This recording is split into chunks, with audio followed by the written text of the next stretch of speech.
My name is Heather Lister. I'm 47. I'm a realtor.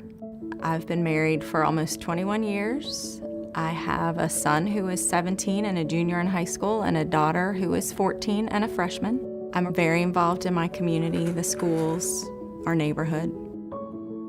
When I was born, I was diagnosed with a heart murmur and was checked every year. And it wasn't until I was married and in my 20s that I decided to take charge of my health care, and I found a cardiologist. He told me that I actually had a bicuspid aortic valve. Said everything looked good, but asked if I planned to have kids, and I said yes, and he said I wouldn't wait, I would go ahead and do it, because the older you are, it could put a strain on your valve.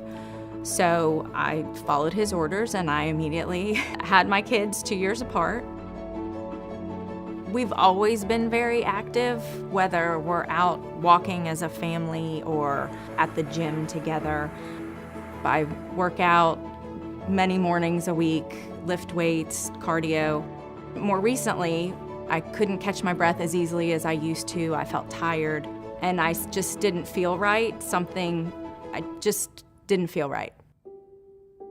So I sought the opinion of the cardiologist, who told me that my valve was fine and he would see me in 2 years.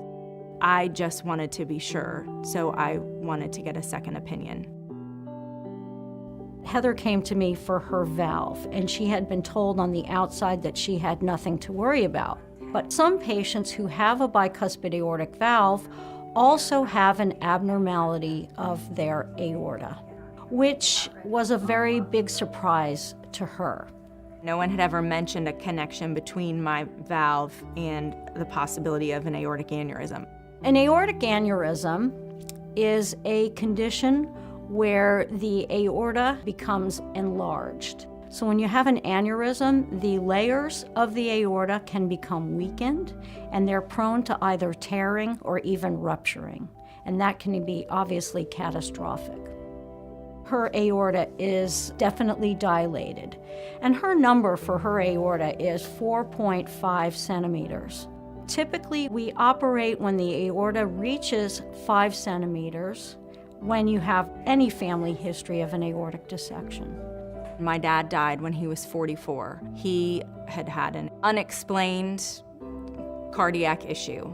My aunt at 60 passed away of an aortic dissection.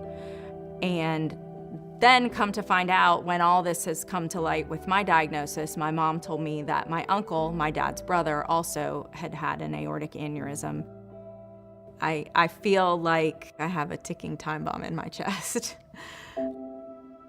Honestly, what scares me the most is for my aorta to rupture when I'm home alone with my kids. I want to keep living my life, but I'm terrified. She's got that fear. I have the fear, knowing what her family history is. The current guidelines do not index the aorta to body size. So if you're a larger man, your aorta is known to be bigger than a smaller woman. Heather is very petite. So although she has not met the 5 centimeter criteria, her aorta is bigger for her size. I'm not comfortable just sitting on her case and following what the textbook says. So we are coming up with a plan to individualize her care. Heather? Hi. How are you? I'm Hi. Dr. Amash. I told Heather today that she's going to have an operation at one point in time. Whether it's going to be in next month, next year, 2 years. That's the aneurysm.